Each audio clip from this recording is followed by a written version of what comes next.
Here we discuss how to perform the experiment UJT triggering. So the photo which is shown here is the kit for UJT triggering, a very simple kit. So what are the tasks to be performed in this experiment are as follows. First, we have to observe the waveforms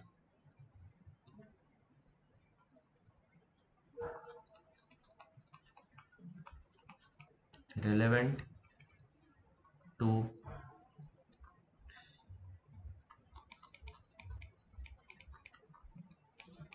the circuit operation. Basically, the technical name for this circuit is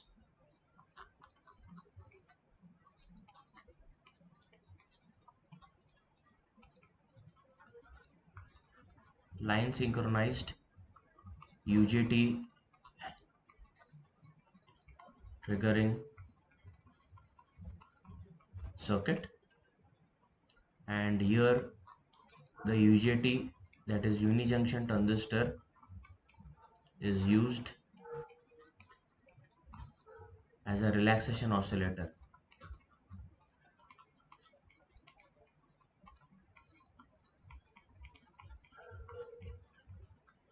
As you know, that oscillator is any circuit which generates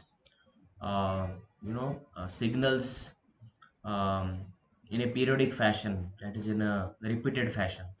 So the output of a relaxation oscillator is basically spikes, and these spikes can be used as triggering pulses for firing an SCR. Okay, so the technical name is line synchronized UJT triggering circuit, and here UJT is used as a relaxation oscillator. Now let us know which are the different sections of this circuit which signify the building blocks of a power electronic circuit or a power electronic system. Okay, so here this entire thing till here is actually the control circuit, and this is our UJT or the unijunction transistor, and all the other components which are shown here, that is the fixed resistor R1, the variable resistor R, the resistor R2, the capacitor C. Okay, so these are the peripheral components. So these components R1, R, R2 and C, they actually enable the UJT to act as a relaxation oscillator. And as far as this is concerned, this particular section obviously is our bridge rectifier.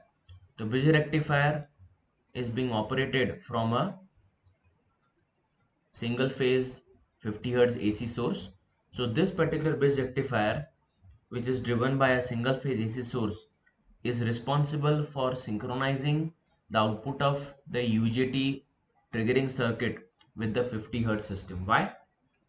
Because if you want to fire the SCR in the legal half cycle, that is 0 to pi radians or maybe pi to 2 pi radians, depending upon how it is connected with respect to the AC mains, then the triggering pulses must be generated either in the interval 0 to pi radians or in the interval pi to 2 pi radians. So the SCR is applied a firing pulse only in the legal half cycle and not in the illegal half cycle. And then this particular Zener diode is expected to clamp the output of the bridge rectifier to a level which is acceptable by the UJT triggering circuit. Okay, so we have the control circuit, and then here we have the isolation, that is a pulse transformer, which is 1:1. So there is a painting mistake. This is actually not 1:1:1. It is 1:1. and the part number of this is 4502. So the control circuit consisting of the bridge rectifier, the zener, and the UJT as a relaxation oscillator, the isolator, and here we have the power circuit. So there is a inbuilt 462 ohms resistor which is acting as a load or the load resistor. Here we have our SCR and here we have the gate terminal. Getting me na? So here we are supposed to apply the input. How the connections are to be made, we'll show that now by inserting the circuit again.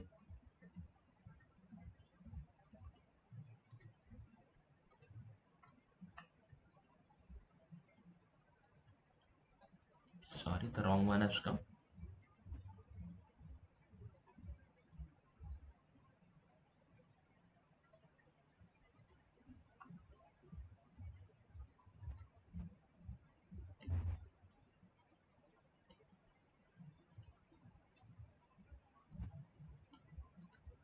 Okay.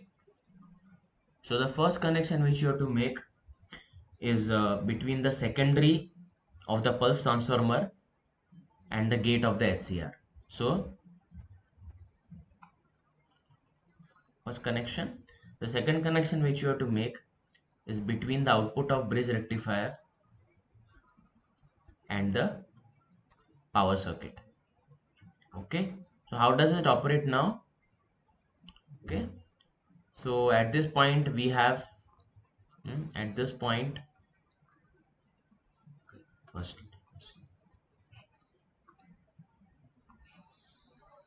here.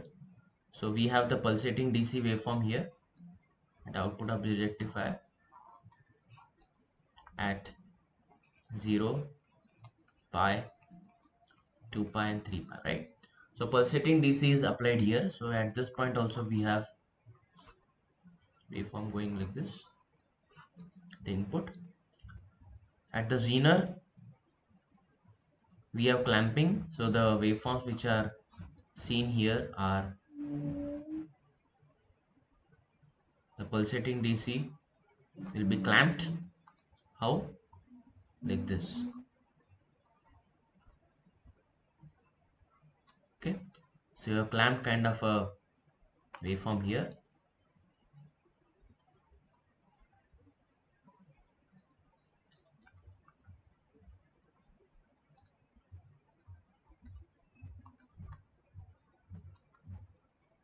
Okay, and as per the operation of UJT relaxation oscillator which we studied in theory, so this particular zener waveform, it acts as a bias voltage VBB here.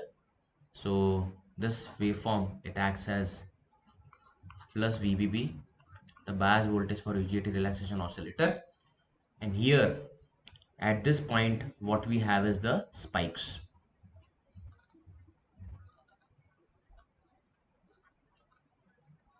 Okay, at the primary winding of the pulse transformer we have the spikes like this generated because of relaxation oscillator operation, and these spikes are transferred by the pulse transformer, and here we again have the spikes. So these spikes are generated at alpha, pi plus alpha, etc. So alpha, pi plus alpha, etc. So now the firing pulses are being applied to the SCR's gate at alpha, pi plus alpha, and although the SCR is a single SCR, so theoretically a single SCR forms a half wave control rectifier. That means at the output we get only one of the pulses. So if the SCR is remaining forward bias during the positive half cycle 0 to pi, then here we will get an out only from alpha to pi, and if it is getting forward bias in the negative half cycle pi to 2 pi, then we will not be having any output from 0 to pi, but we will having an output from pi plus alpha to 2 pi. Okay, but here although the SCR is a single SCR, it is supposed to give output, a controlled output only in one of the half cycles, but because it is receiving a pulsating DC as an input which is always above x-axis, that is why this SCR will remain forward biased in both half cycles. That is, it remain forward biased in the positive half cycle and also in the negative half cycle. Getting me? This is how it is, right? So we have to observe a pulsating DC waveform at the output of bridge rectifier. So this is the first test point. The second test point is after the Zener current limiting resistor here, where we are supposed to observe a clamped pulsating DC. And the third test point is the firing pulses at the primary of pulse transformer. The fourth test point is the secondary of the pulse transformer, and the fifth test point is the load resistor, that is the output voltage. So here we have VL AVG, and this is actually applied to a oscilloscope. So in the connections, what we are supposed to do is this.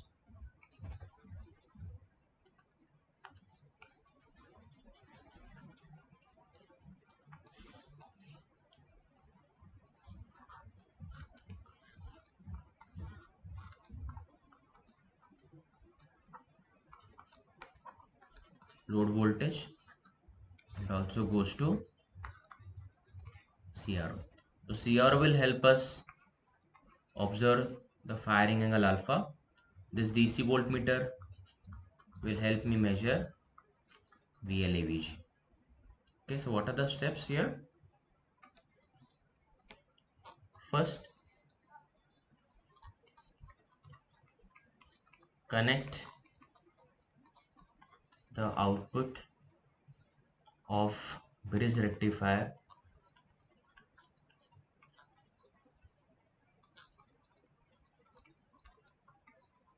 as input source to power circuit, that is load in series with SCR. Okay, the second connection is connect the output of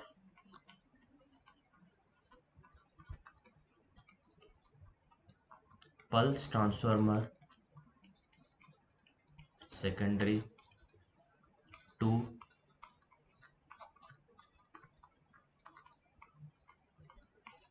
the gate terminal of SCR. Okay, third is connect DMM as DC voltmeter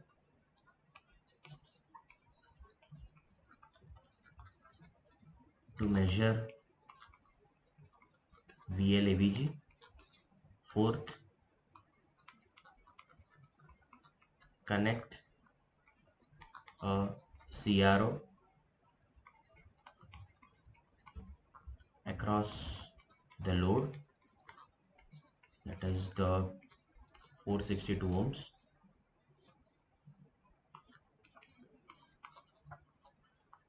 to observe the VL waveform and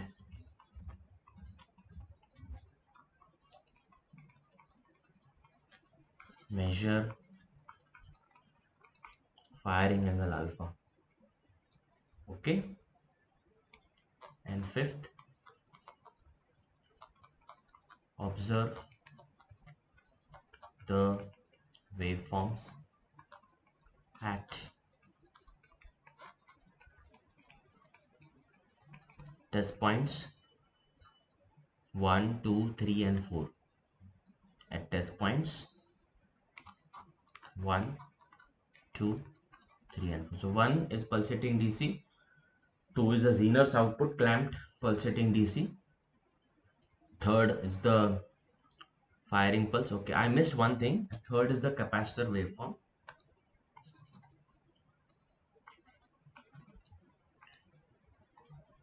Third is capacitor waveform. Fourth is primary of pulse transformer. Fifth is the secondary of pulse transformer. Now students, last but not the least, this explanation also applies to semi and full converter where we are supposed to measure alpha. So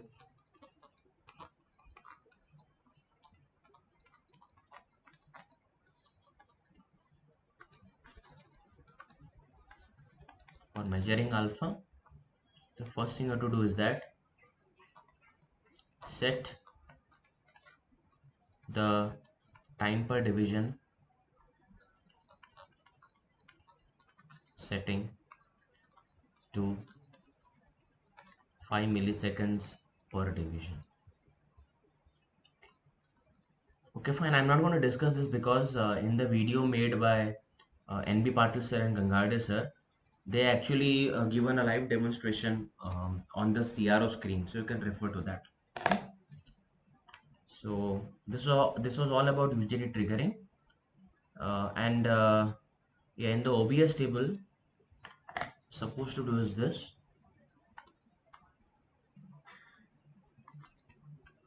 So this knob has to be varied. So to measure alpha, not to measure, to vary alpha.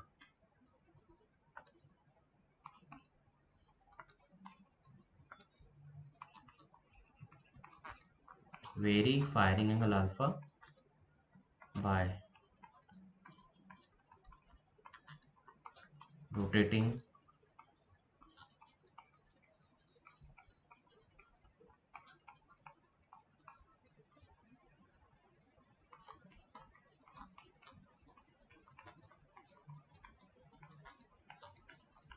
R. This is that variable resistor R.